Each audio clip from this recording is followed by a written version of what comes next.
Assalamualaikum semua. Sebelumnya, perkenalkan nama saya Dewi Novitasari dan rekan saya Ayin Nuri Marzuka. Di sini saya akan menjelaskan mengenai materi antropologi keberagaman masyarakat Indonesia menurut Edward Brunner. Edward Brunner melakukan pengamatan kepada masyarakat suku Batak yang melakukan migrasi ke kota Bandung yang didominasi oleh suku Sunda. Hasil penelitian tersebut menghasilkan hipotesis kebudayaan dominan, yaitu sebuah model yang menunjukkan kenyataan hubungan antar suku bangsa dalam konteks kekuatan setempat.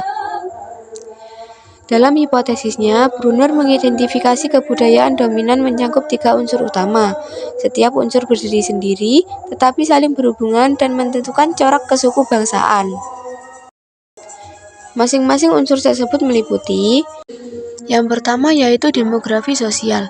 Unsur ini mencakup rasio populasi dan corak kemajemukan, serta tingkat percampuran hubungan di antara suku-suku bangsa yang berada di satu lokasi. Sehingga semakin tinggi rasio populasi suatu suku bangsa yang berada di suatu wilayah akan mendominasi kehidupan sosial di wilayah tersebut.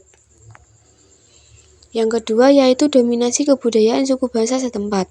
Kebudayaan merupakan hasil adaptasi sekelompok orang yang paling awal di suatu wilayah. Suku bangsa yang dominasi di suatu wilayah dapat membentuk budaya masyarakat.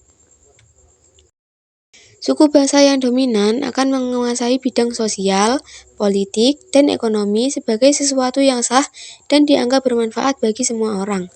Kebudayaan yang sudah mantap akan menerima kebudayaan yang dibawa oleh pendatang tanpa mengalami perubahan pada sistem kebudayaan. Yang ketiga yaitu politik sosial.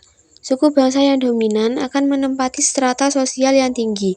Mereka dapat menduduki posisi-posisi kunci dalam struktur kekuasaan seperti gubernur, wali kota, hingga jabatan kepala pemerintah di tingkat terendah.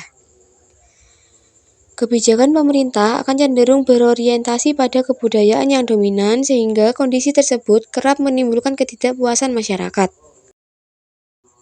Teori Brunner tentang kebudayaan dominan tidak berkaitan dengan mayoritas suatu suku di suatu wilayah.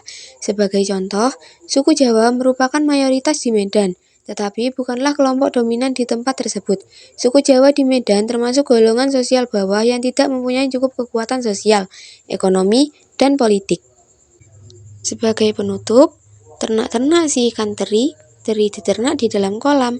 Karena telah sampai di penghujung materi, kuakhiri dengan salam. Wassalamualaikum warahmatullahi wabarakatuh.